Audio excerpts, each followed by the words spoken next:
Joseph Vijay எனும் நான்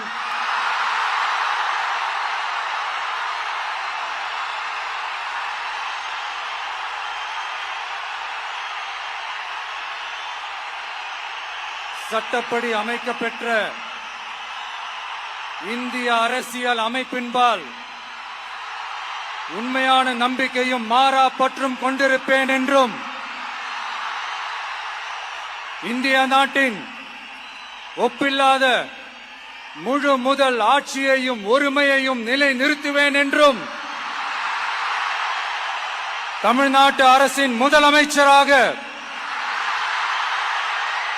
உண்மையாகவும் உளச்சான்றின்படியும் என் கடமைகளை நிறைவேற்றுவேன் என்றும் அரசியல் அமைப்பிற்கும் சட்டத்திற்கும் இணங்க அச்சமும் ஒருதலை சார்பும் இன்றி விருப்பு வெறுப்பை விலக்கி பலதரப்பட்ட மக்கள் அனைவருக்கும் நேர்மையானதை செய்வேன் என்றும் ஆண்டவன் மீது ஆணையிட்டு உறுதிமொழிகிறேன்.